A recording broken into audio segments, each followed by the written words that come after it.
Kia ora rā e te iwi, nau mai, hoki mai ki Up To. A brand new podcast speaking about kaupapa that affects us via a Gen Z lens. Ko Michael tēnei, Ko Maioha tēnei. And our guest, if you know, you know, a welcome e hoa, ko wai atu, ko Eru Kapa-Kingi tēnā koe, taku prata e taku rangatira, e mihi ana nau mai, haere mai. Ko wai koe nohea koe, whakamoe atu ki te iwi. Kia ora tātou, ko Eru Kapa-Kingi taku ingoa, he kapa ahau no te aupōuri, ka mutu he heke ahau no roto mai o Ngāpuhi, he kiingi ahau no Ngaitai, no te whānau Panui, he tewiata ahau no Waikato. Tēnei e mihi nei, kia ora tātou. Kia ora koe, kia ora koe. Now, our first kaupapa is the biggest and the first ever Reo Māori festival hosted in my hometown of Hastings, Here Taunga. Toi tū te reo, and if you're tuning in via TikTok live right now, here's a little snippet of what we got up to last week.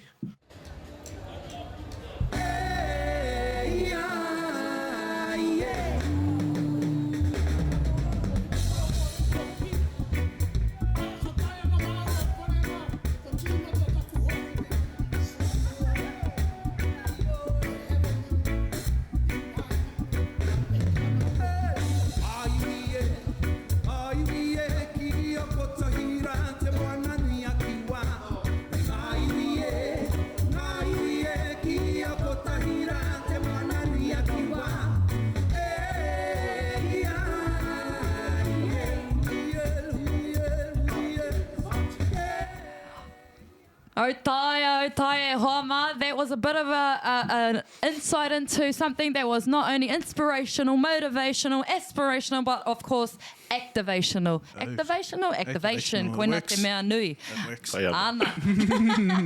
Nō reira, tātou mā, pewhi ana o whakaaro e pāna ki tēnā kaupapa, tēnā tūmomo hui whakahirahira anō hoki ara ko toitu te reo. Ki au nei toitu te whaumau nā te mea kāre au e haere atu ki reira a tinana, so I was feeling it. How about you, bro? Tāua i rongo ana i tērā whaumau. I tōna tikanga ko haere ka tahi ka pā te māwiwi ki taku whare hoino. Ki te au, ka hore te māwiwi e pā nei ki te reo Māori, ki te au te kaha tini o ngā iwi i tai atu. Kei ngā mano nei, rongo o no whitu mano, tohu tērā kei te korikori te reo, e ora pai nei, tōna Māori, tōna wairua no reira. Ka nui taku haka miharo me te reka o te kite, i ngā pikitia, i ngā tata o te kaupapara. Ka nui anō hoki te ātarongo o tō mita. Kāre e kupu. Whakanui a ka tika. Nā, ka hoki mai ki kahunganu nei. Ei. Kahunganu no muni whenua mai. Nah, one of the standout things for me, I feel quite lonely over here being the only one that went. However, one of the standout things for me, like you said, bro, kua rere pai katoa te reo Māori ki Wainganui i ngā iwi katoa i tai atu. So we not only had whānau coming from all across the motu, all from different iwi, but we also had tangata tiriti whānau there who got up and spoke, and also Beautiful. te reo Māori was quite prevalent within our hapori o ngā tangata tiriti. So bro, one thing that I want to ask you is how important are tangata tiriti when it comes to not just the revitalisation of te reo Māori, but also the survival of te reo Māori? Yeah, I think in terms of te reo Māori, as well as just all aspects, I guess, of our ahurea, of our culture, that makes us Māori, that makes us the people that we are. A big part of our decolonization journey and reviving our reo and our tikanga e la mea katoa, hari te mea ma te Māori nahe tērā mahi e hapai. It has to be a critical mass of people that not only speak te reo Māori, but that appreciate what it means to be Māori and respect and uphold that. So us, as we are at this point, even though kua eke tātou ki te miriona, tata miriona te iwi Māori pai tērā, we're still, sadly and ironically, but of course not accidentally, a minority on our own whenua. So in order for te reo Māori to truly lift in terms of its profile and usage, and ensure its survival and maintenance, me uru te katoa has to be a majority effort, no reira.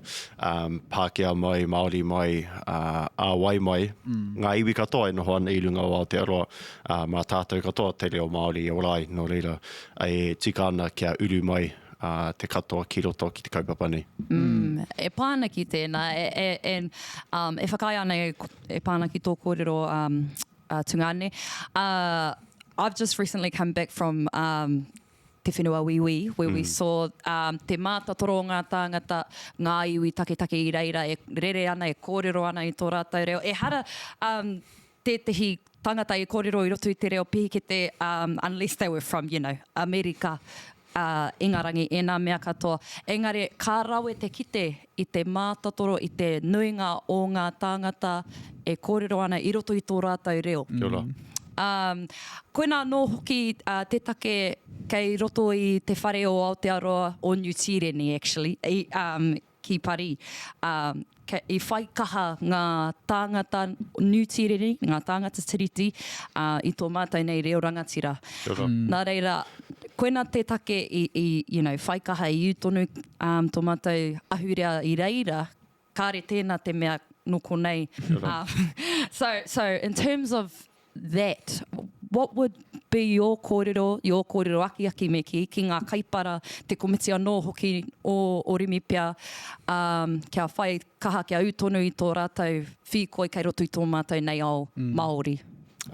He nui te hono, he kaha te hono I wānga I te reo Māori me ngā kaupapa tōranga pūne.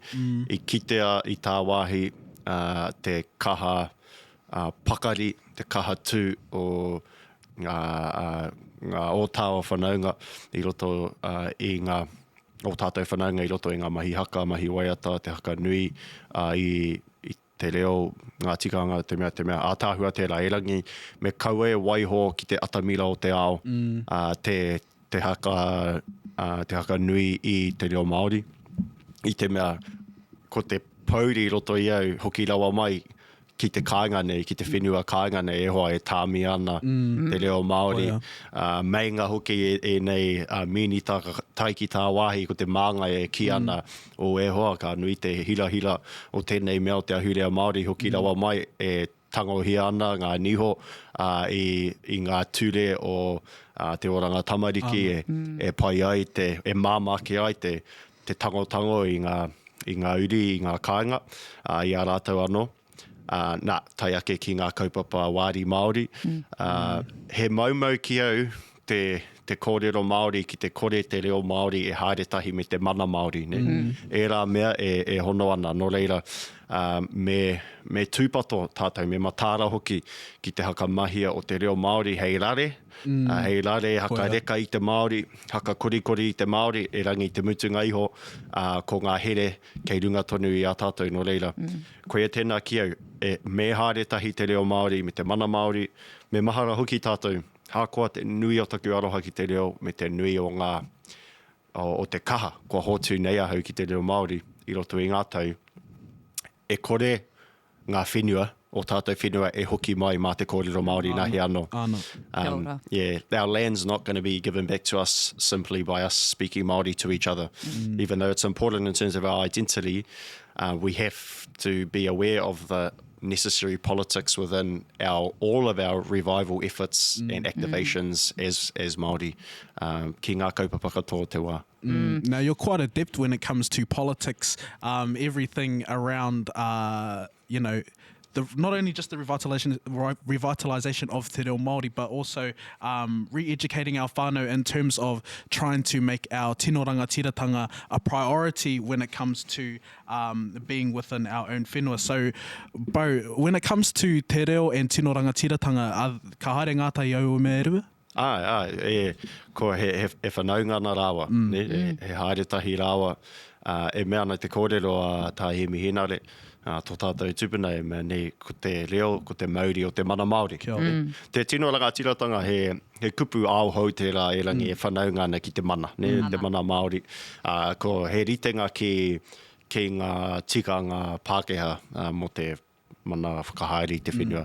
Koe e tēnā, no reira he haeretahi e rā mea, no reira, hātia te nui o te kaha kua kua tukua e tātou katoa ki te reo I roto I ngā tau ehia kēnei, anō ki au, ko te kāta kei mua I te hoiho, e tino, e ora marika I te reo Māori, me te tū, me te tū a te Māori I runga I ona whenua, ko te rangatiratanga kuia tēnā.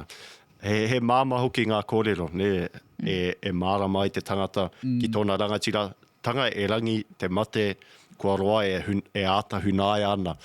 So our truth, the truth of our rangatiratanga has been hidden away from us for generations, and that's been deliberate.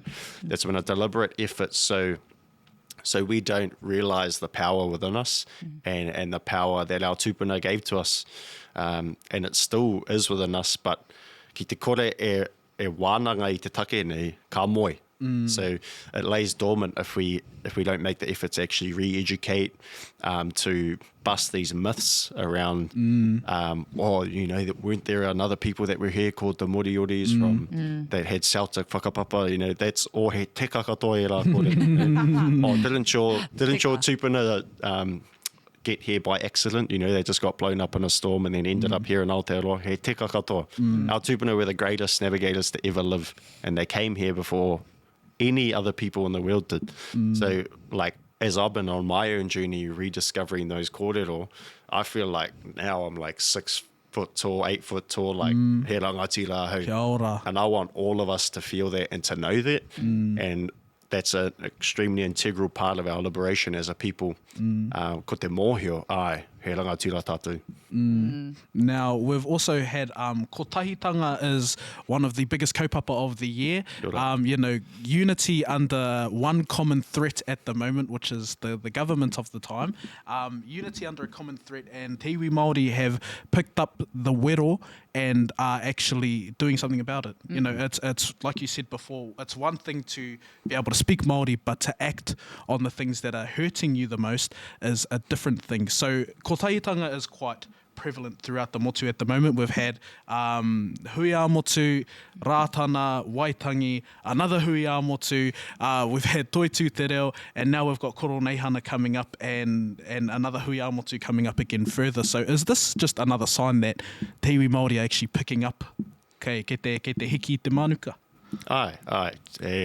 Ka tautoko nei tēnā whakaro, I think... we can see our iwi is just straight flexing, It has been for a little while. But flexing a power that's been there for ages. It's not this whole, our capacity as a people didn't fall out of the sky. It's not something that was created overnight. Kua roa, tātou e kahana. And I think we're waking up to the potential. And I'd never say I'm grateful for oppression. Because I do get hoha with the kōrero, it's a good thing that this government's waking our people up. It's not. It's terrible. And also, it's not just this government. Governments since 1853 have never acted in the best interests of te iwi Māori. The difference with this current government is just, has horekau he haka mā. E mai ana ki te patu I te Māori. Ona niho, he niho te te. So there's never been a more bold government probably in the agenda of oppression. Since 1853. Hoi anō, kei konei te iwi Māori e meana kia kotahi mai, pai tērā, a tāhua tērā. What I would say is that I think there's been a displacement of our, there's a risk of a displacement of our generation in terms of our role, in terms of this kaupapa, which is out of it, because actually, if we talk about kotahitanga, I think it's only the newer generations that can walk the talk on that, fully. Because older generations, through no fault of their own, have been subject to treaty settlement processes, right? Which, if I think about Maioha and Muri Whenua, that was the thing that really caused division amongst all of the iwi of Muri Whenua. And now, my mum's generation upwards, they don't talk to each other. And nui te tohe. And then you go to marae and those politics are going on. Now, no, this isn't unique to Muri Whenua. It'll be the same kind of story. But that's a result of a deliberate divide and conquer tactic, right? Through this bloody puruhete treaty settlement process. Our generation don't hold that colonial trauma or baggage in the same way as previous generations.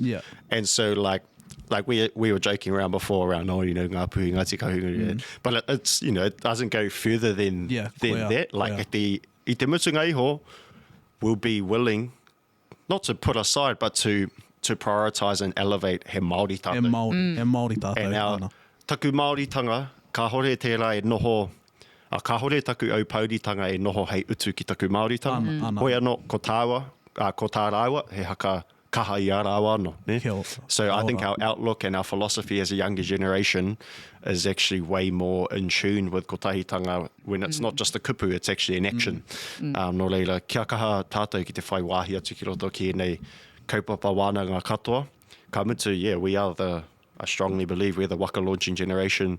We're the ko tātou te reanga o te ruarau tau. Mai anō i te hainatanga o te tiriti o Waitangi. So kia kaha tātou. Ana, tautoko tunga. And he pātai whakamutunga nā te me pono tō kōrero. E pāna ki, i whakaro au ki te hui āmutu i te tīmatanga o tēnei tau, e maumahara i ngā kōrero o tō mātou puhi ariki a ngā waihono i te pō. E pāna ki tēnā, ki tōna kōrero, he hoha ia e pāna ki ngā o tātou nei mātua, kāre rātou i taua wā, i whakatīnana i tō rātou nei kōrero, tō rātou nei whaenga me ki mō mātou. Ngā uri whakaheke, ngā uri whakatupu anō hoki. Nō reira, because, there's always been, from the beginning, from that first hui āmotu, I've heard it constantly. You fellas have all of these hui. What are you doing to action it? And I think it's because they don't see what we're seeing from our eyes. So just to let all of them know, e hoa, from your own kupu, what is your version of actioning out everything that we are embodying from these kōrero, from these wānanga, mai I te tīmatanga o tēnei tau ki te hui āmutu tainoa ki tēnei wā. He pai te rā pātai. Me pēnei hoki taku kōrero, te kotahitanga e hara I te ōritetanga. I don't think kotahitanga means that everyone should assimilate to the one thing and everyone just say, I, ki te rā kaupapa. Diversity of kaupapa is important and it's necessary. Actually, e rangi me anga katoa ki te wāhi kotahi. Ko ia ki au ko tēnā mea ko te kotahitanga. And I think in terms of actioning, there's a need for transformation. So not existing in the system that we've existed in for the last 200 years, but actually creating a new system and living and thriving within that. And not at the cost of anyone else's livelihood as well. I te mea, ko te oranga o te iwi Māori, ko te oranga o ngā tāngata katoa I Aotearoa. And so in terms of actually fleshing that out, what's firstly most important is believing that can be a thing, believing that can be our reality. E haka pono ana, a te wā ka kiko mai o tātou moimoia ahu atu ana ki tēnei Hawaii ki hou, Hawaii ki mokopuna, Hawaii ki ora o te iwi Māori.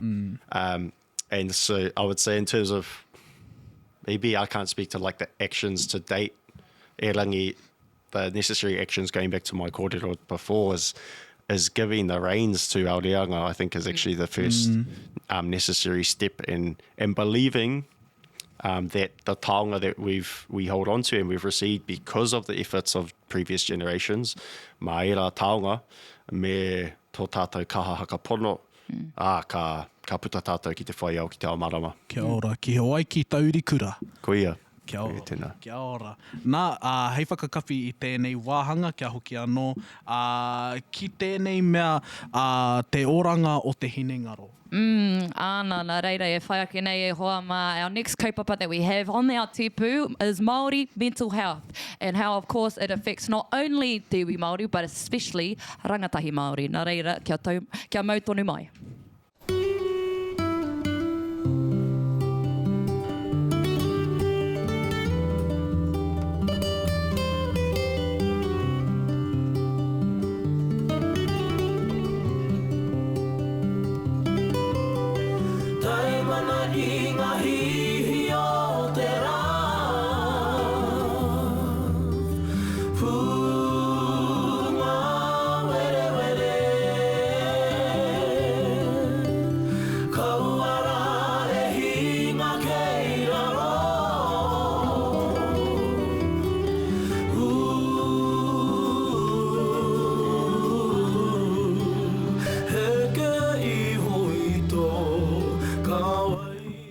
te whānau. If you're just tuning in now, I am Michael, and next to me is the beautiful Maioha, and we're here to have a kōrero about a kaupapa that is affecting us rangatahi. One major kaupapa that we believe isn't talked about enough, however, is being kind of accepted a bit more around, talking, being a bit more open, which is mental health. Ana, luckily for us, to help us wānanga and kōrero about this very important kaupapa, we have none other than Eru Kapa-Kingi.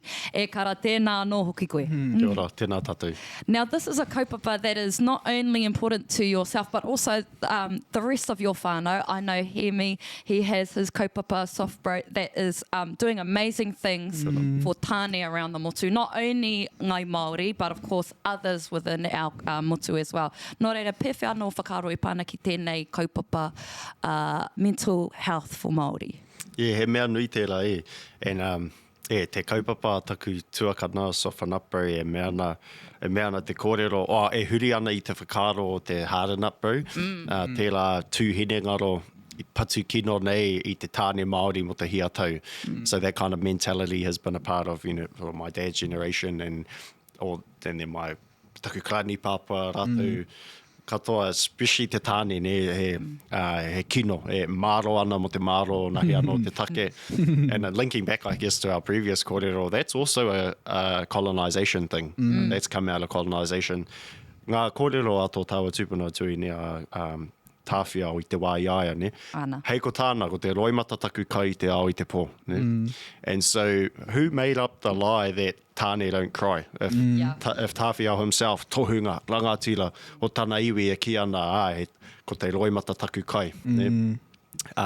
So we've bought into this colonial lie that men have to be hard and can't cry and don't speak about their feelings and all of that.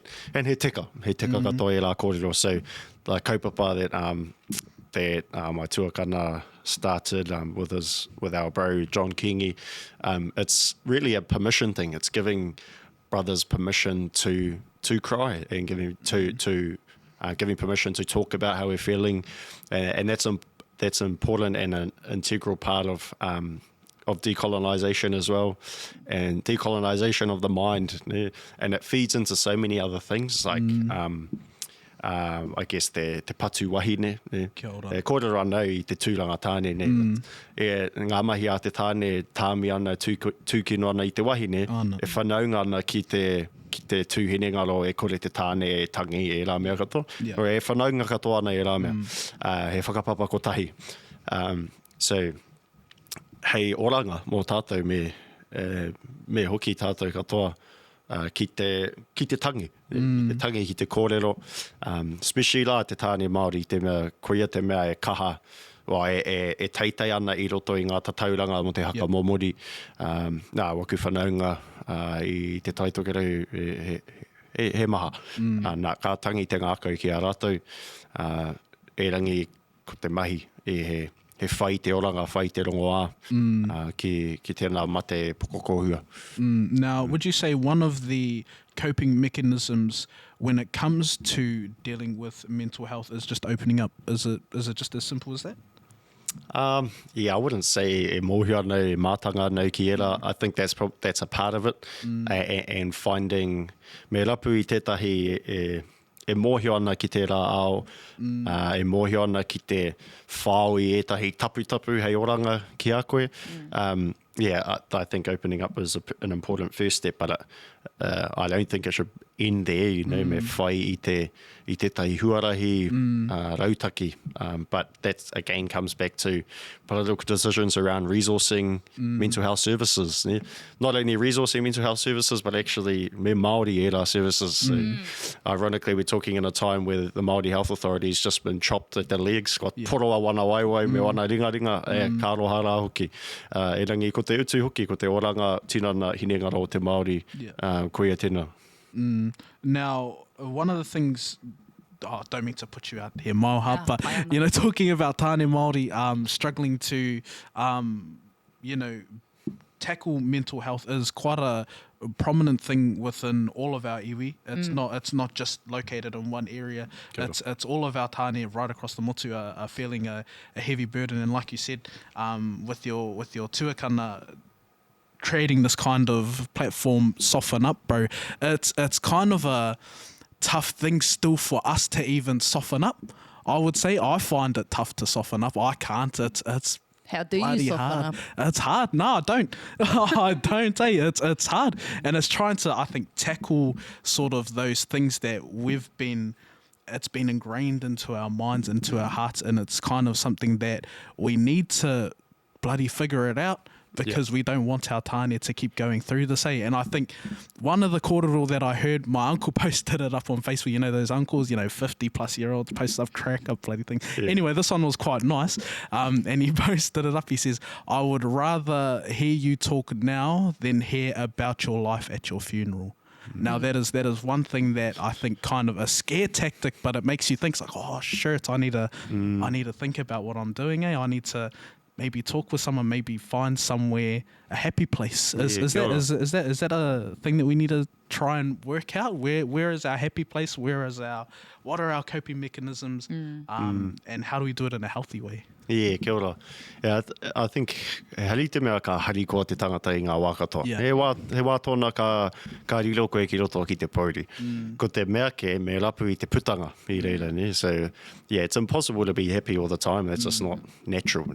But it's when you do go into those dark places, finding a way to come out of those and me rapu I tētahi porohita tāngata e tautoko ana I a koe, arohana ki a koe.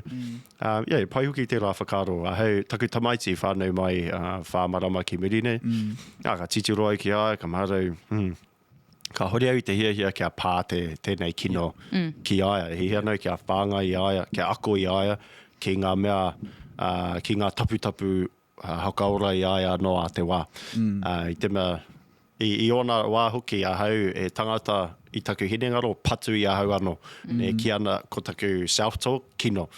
So learning to talk to ourselves, our tāne nei in a positive way and in an encouraging way and in a way e aroha na tātou ki a tātou ano. And it's like self-aroha is a very important part of that and learning that.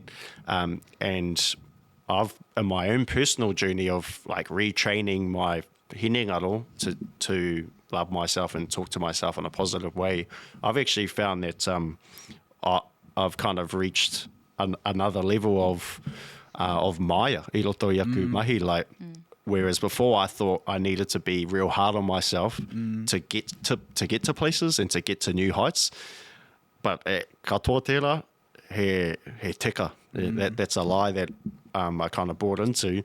But on this side of the journey and looking at my son and watching him grow and thinking, what kind of tāne do I want him to grow into? It's been a big realization for me, and it's important for all of us to get on that journey and to learn to love ourselves. Now, one thing I think we can both agree on, brother, is that our wahine are also one of our safe places. For me, I know my partner for myself personally, my partner is a beacon of light in the darkness. So tell us how, Maioha as well, how do you, what does it feel like to you to see your tāne, to see our tāne Māori going through difficult struggles like mental health? Well, me pono aku kōrero, I've actually had a very close friend and cousin of mine pass away due to mental health issues. He didn't get to his 21st birthday. It ended up being a car crash, just putting myself out there te whānau. But yeah, just making sure I'm me ata whakaaro ai te whānau pani o tēnei tangata.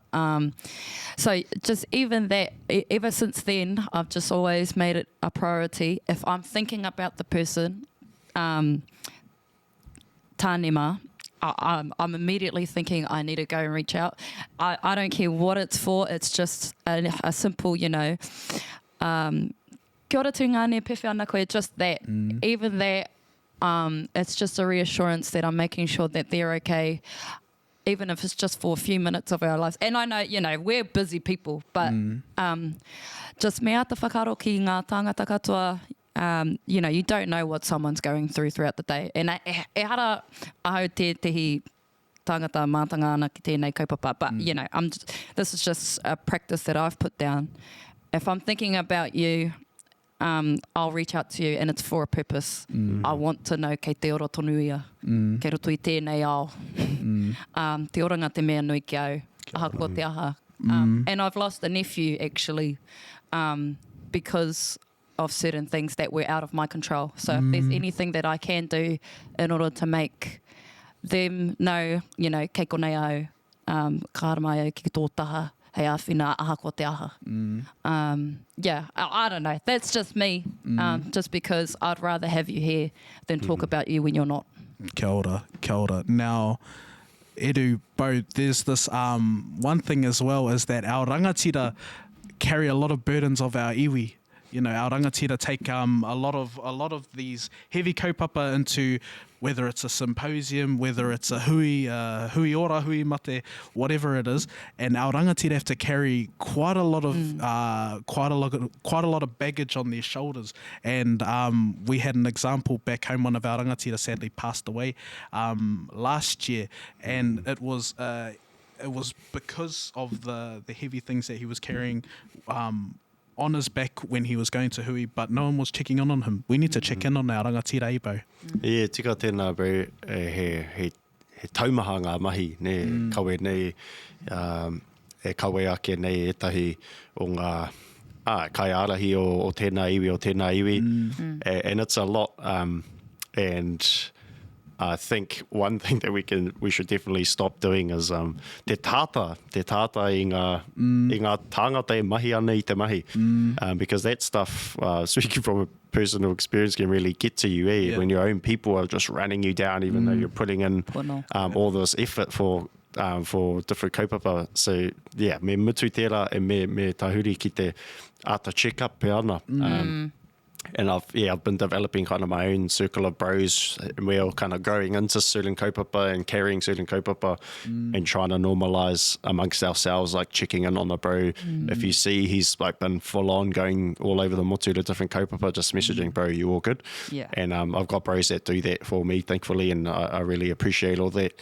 And that's good. I think we need to be critical of so many aspects of our own tikanga which are actually like self-destructive. Going back to the kōrero, so there's this whole mentality of like, you know, the kaupapa doesn't sleep, which is, I saw this cool thing the other day. It said, rest is resistance, and self-preservation, resting is integral to be your best self when you show up to kaupapa. So don't show up to every kaupapa just because you think you need to, but show up to the kaupapa that you can as your best self. Because if you show up as your half self, momo tō haere, so why would you go? So rest is resistance, and self-preservation is important. There's that mentality of and that, to be honest, that comes from like a capitalist mindset of, you know, never sleep, always mahi. Yeah. The maramataka literally prescribes rest periods.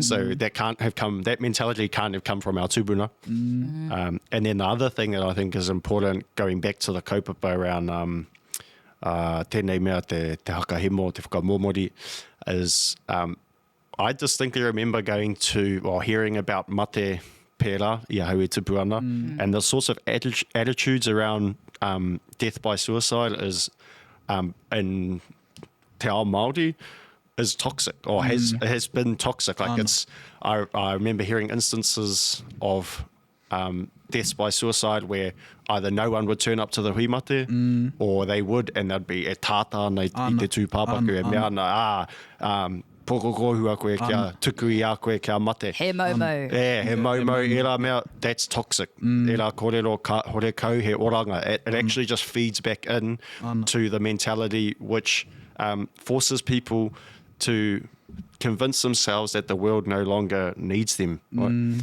And so we need to change our mentality. Instead of blaming the people for the decision they've made, actually think, man, what causes that? What's the thing that gets a person to a point where even though they've got whānau, they've got kids, they decided that that they're not good enough for them. Imagine that. I've never felt that. So but I could only imagine that that's got to be the worst feeling ever that a human could ever experience. And so me aroha, me mitu te tata, me aroha ke. And it's important to be critical of so many aspects of our tikanga, and we're the generation to do it. There's a lot of fake tikanga out there, I reckon. Yeah. I'm not. This is a hot take, but I'm not afraid to make it because I've done some wānanga, I've done some rangahu, and I look at stuff now and I'm like, nah, bro, that ain't it. So yeah. No, I'm not afraid to make those statements as well and call it out. Hearts. I think hei taunaki tō kōrero, bro, he tikanga no te kāinga e mea ana ki te whakamomori te tangata ka tanumia ka nehua ia ki te kēti o te urupā. So when whanaunga, when someone is has unfortunately committed suicide, they are buried at the gate of the urupā. They're not buried within the urupā. And that was something when I first heard that. Now, I don't know where this came from, which part of the iwi it was from. I was like, hey, what the bro, it's out of it, buzzy ass. While in certain parts of Te Tai Rāwhiti, some of our kawa is that they don't, they're not brought on to the marae. We go straight to the urupā. And ki au nei, kāre au e whakai ana ki tēnā mea, but just because they were still someone that contributed to the marae. Yeah, so, I don't know, yeah. Kua tuku atu ki a koutou e mātaki maina, pewhi anō whakaaro e pāna ki tēnā tikanga me tēnā kawa. We'll just leave that with you. I think one thing that we forget is that tikanga and kawa are always evolving and changing. Now, depending on which iwi you're from, you might say that one or the other is he mea tuku iho, but if we look at it, they're always evolving, they're always changing. Tikanga especially is constantly changing. You look back into COVID, it was, we couldn't do a hongi straight after our whakatau, all that sort of stuff. It was kind of just put to the back burner. You just give a fist bump on your way past. I think that's one thing we need to change. It's similar to mental health, changing our perspective. We also need to change our own personal tikanga, I think is one of the things that we need to do as well. Yeah, tika iho. But hei whakakapi tēnei wāhanga o te kōrero, brother. Tēnei wāhanga. Hei whakakapi tēnei wāhanga, brother. He kupu aki wau, he kupu aki ki tāu me ki te hunga e noho pōraru ana i tēnei wā. Kia kahara ki te toro atu ki o tāngata ki o hoa ki tō whānau. And I think if I go back to our kōrero around te reo, tikanga, I think a big part of our trauma as a people and the kind of depression that our people face is cultural disconnection. So like not being able to speak Māori, not feeling complete as a person, because we're Māori tātou, and that makes us unique beings. We're shaped by unique cultural forces that make us who we are, but we've been subject to oppression and colonization for generations, which mean a lot of us haven't completed ourselves as a people, and that I think can be and contribute to these mental health issues. Kia, this is just my theory. I don't have the research to back this up, but koe ia tērā ko taku theory.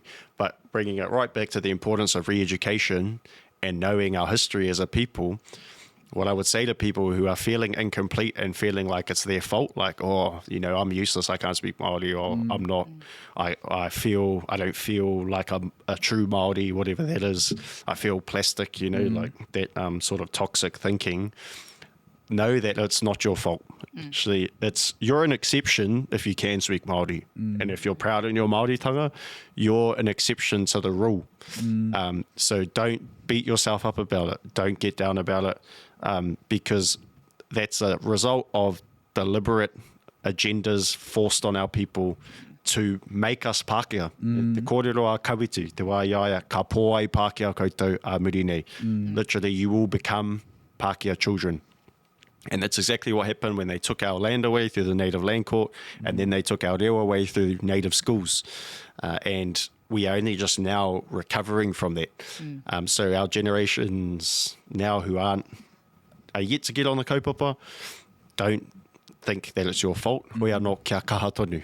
We still have opportunities in front of us, and we have our tamariki and our mokopuna who will be, who are reflections of us. No reira kia kaha. Kia kaha. Kia ora. Kārawe, kia kahe hoa mana reira kotai ki te wāhanga whakamatunga. Our last kaupapa coming up is around wānanga rangatira and re-educating ourselves. Nō reira, hoke wawe mai e hoa mā ki tēnei kaupapa.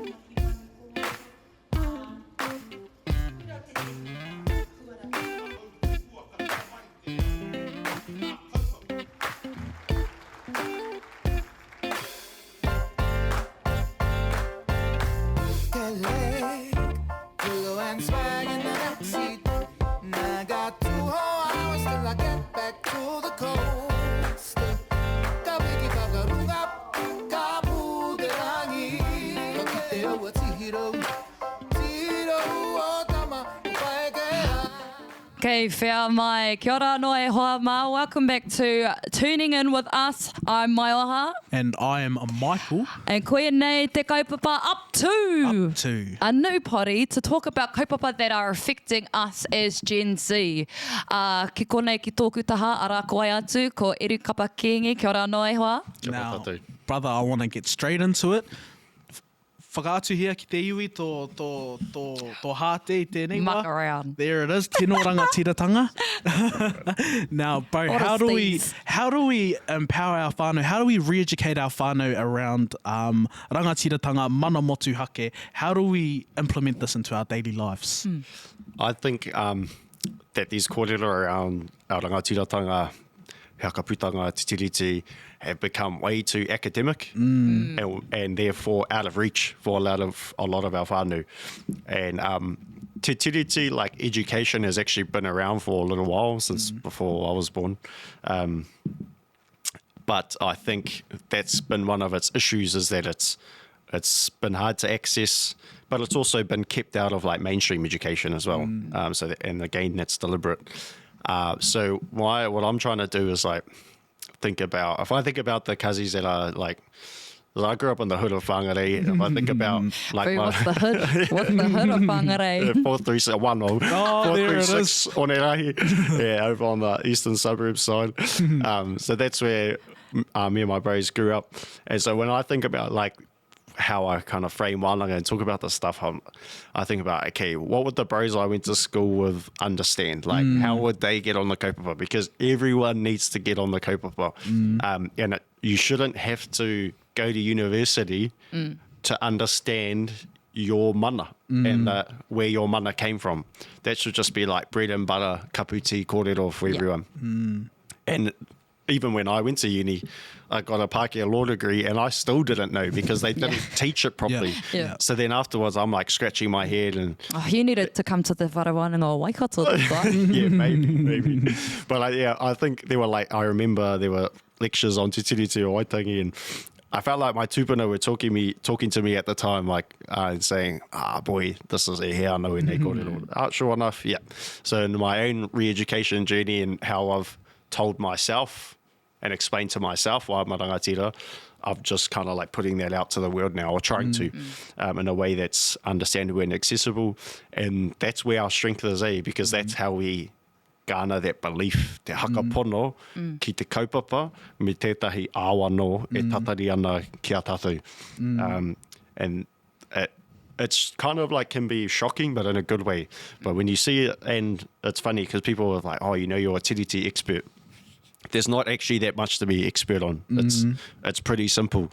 The document itself is one page. We don't need principles to make it easy to understand because it's already tino marama, tino mama. And then when you look at the context, our Declaration of Sovereignty 5 years before Te Tiriti o Waitangi, you think, oh yeah, so our tupuna can't have rolled over and just given away all their mana in 1840. That's the lie that we've been told, right? Yeah. And that's what these blockheads like Hobson's Pledge and that, like, that's the narrative that they run.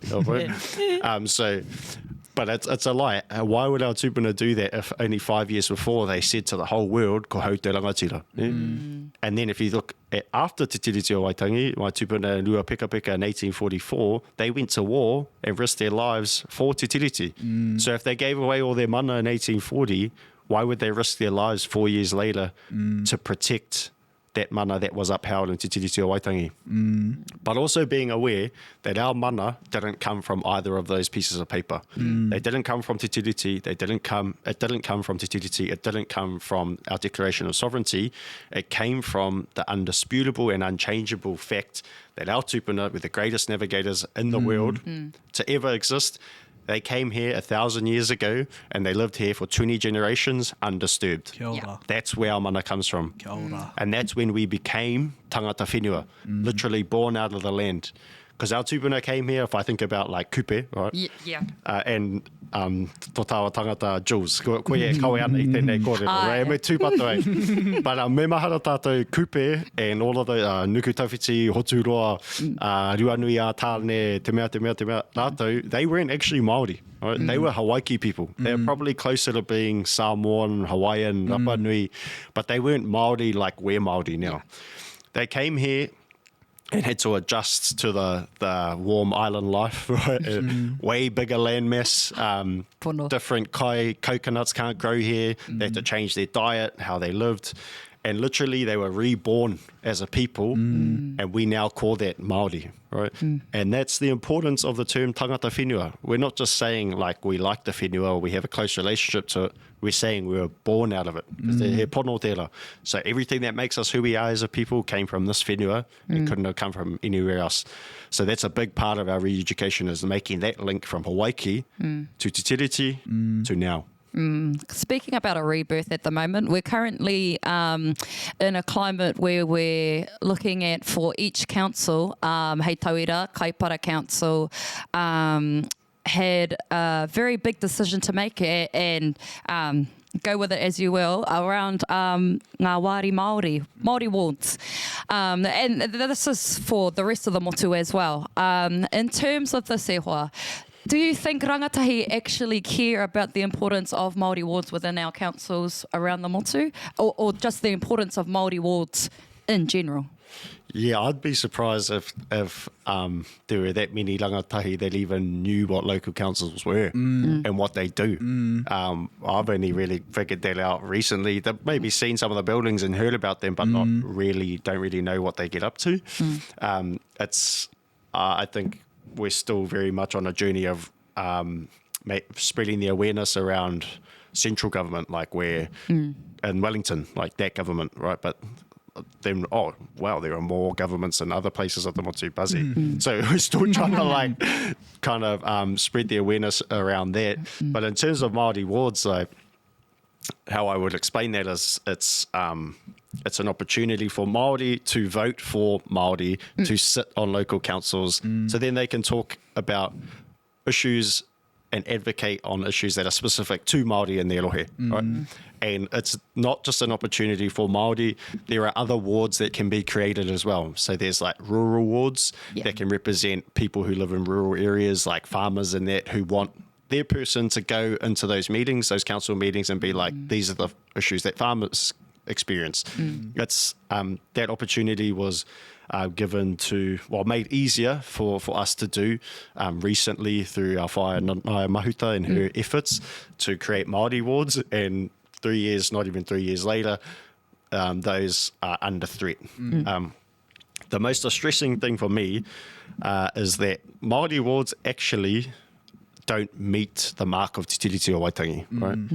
Te Tiriti was never meant to create a Pākehā government to control Māori. Right? Te Tiriti gave Pākehā the opportunity to create their government, to create their people in Aotearoa, to govern their people in Aotearoa. So what would meet that standard then? If it's not Māori wards, what would for you meet that standard in terms of Te Tiriti? The standard is a whare Māori, whare rangatira. Like, even if I think about like Te Pāti Māori wards, actually it should be the opposite, and there should be Pākehā wards and the Pākehā Party that are contesting to exist in a Māori framework. That's actually what Te Tiriti envisaged, right? The universe, the world that our tūpuna lived in before 1840, that should really be the universe that we're still living in now. But the British government, British Crown, have not upheld the kupu of Te Tiriti o Waitangi, and they created a government to take and control everything. So it's funny when they talk about Māori wards, they're like, oh, we should have Māori should have a seat at the table. I'm like, bro, we made that table. That table's ours. So Pākehā should be contesting for their seat, not what we're going through right now. Ka rawe hoa. So in terms of that, te whare Māori, ngā rangatahi Māori kei raro I te maru o tēnā whare, how would you prepare them for such a pinnacle so that they can deal with uncomfortable situations, but also be confident to speak up in that type of arena, I guess? Yeah, koia. E mea ana te kōrero ko te kaiako matua ko te wheako. So, and I think we shouldn't underplay how ready we already are as the up-and-coming generations, or the hair generations. And the best preparation, I think, kia mahi te mahi. If I think about our tupuna who came from Hawaii, the wānanga that got them here was on the moana. It wasn't on the shore, it was on the moana. And so it was every ngaru he kaiako. Ia pupuhitanga hau, he kaiako he akoranga. No reira, anō kiau, e hoki ana I te kōrero, we're the waka launching generation. Hapai no reira. Me haka pono tātou ki te ariki o te waka kei mua I a tātou, tukua ki te moana ki a haere. Kua tō te rā ki te hui me te wānanga nahi anō, me tumata te mahi I te mahi. Koe tēnā. Ka rawe. So to just wrap that off, so do you say that to your mum whenever you have to come to that? Is that an uncomfortable situation sometimes in the whare? Yeah, possibly, but our mum sort of grew us to be this way anyway, and she often says, no, it's meant to be like this. Your kids are meant to go further than you ever could. And she's always instilled that in us growing up. Wahine pono ki te rā kaupapa, and I'm probably the only one she listens to. Especially in her mahi and ngā mahi tōrangapū. Yeah, she grew us to be this way. Yeah. It's props different with the moko though, eh? Yeah, ngā tino rangatira. Always. Now, e hoa, hei whakakapi I tēnei terenga o tēnei I pāho.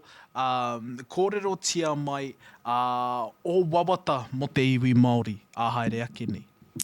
Ko taku wawata ko te oranga o te iwi Māori, hei oranga mo te katoa. No reira, kia me patu te pōhehe, o ko ngā Pākehā e pōhehe pēnei nei etahi, ina ora te iwi Māori ka mate te iwi Pākehā. E rangi, wā tātou tikanga e kore tātou e pēra. He iwi manaki te manuhiri, I ngā wākatoa. Re te tai tikanga tuku iho no tua whakarere te rā tikanga. No reira, te whakaora I te iwi Māori kia noho rangatira anō tātou I runga I o tātou whenua. Kia hei oranga kaua mō tātou I tēnei rā e rangi mō ngā tamariki me ngā mokopuna te haere mai nei. So creating a world and a reality where we can exist fully and thrive in ourselves as Māori and not at the cost of anyone else. I don't ever want my son and his kids to ever feel incomplete or ashamed of being Māori, actually to discover that and hold that as their superpower. Koe tēnā. Koera te mana motu hake. Ka pai. Nā reira e hoa mā. Eru is just going to tell us what's coming up next for you, brother. What's next for you? Boom. Yeah, a few kaupapa. My wahi and I are going to Hawaii for a couple of weeks for a rest. So it must be going to nice. be resisting. Must be nice. And we're taking sun, obviously, but koe Second tērā. honeymoon. Yeah, koe. And then pai muri ho a te, ko te aronga nui tōranga pūnei is activating in November. That's meant to be when the first reading for the Treaty Principles Bill is. So nice. kia matara mai te iwi. Yeah, still in the planning phase for that. But can we just confirm, so it is November? Yeah. November. But you know, who knows really? These poko kohua men, they dropped that MACA bill overnight. So, but that's the information we have at the moment. Ka pai, so you've heard it here first, te whānau, November, kia matara mai. Now, hei whakakapi I tēnei wānanga a tātou I tēnei rangi, e mihi ana kia koe, e taku rangatire, taku whanaunga, mou I whakawātea mai kia mātou o whakaata Māori I tēnei rangi. O tira ki tēnei I pāhotanga, hei whakanui I tō tātou nei reo, o tō tātou nei mana motuhake, tō tātou nei tino rangatiratanga, tō tātou nei reo, e mihi nei tēnā koe te parata. Ana, e mihi nei. Nō reira, koena tātou e te iwi. We'd like to thank everyone here on our socials. Mārunga tikitoke, mārunga te pai āhua. E rā mea katoa. Please follow us, Tuku IG, TikTok, Pukamata, e rā mea katoa. And of course, please follow us this afternoon by Te Ao Māori. Everything you want to know will be on there. Māori mai, kaupapa mai, Aotearoa mai, tuku karere mai. If you would like to have another kaupapa that you would want us to talk about, please send us a message, send us a comment. Anything that you want to throw down. Ka tai mai te koro reihana, te hui āmutu ki Ngaitahu, Toitu, Te Tiriti activation, ki Noima. Don't forget to watch out for everything coming up. Kei roto I te iwi Māori e hoa, mā nā reira, mā takit mai ana. Ka Keats! Keats.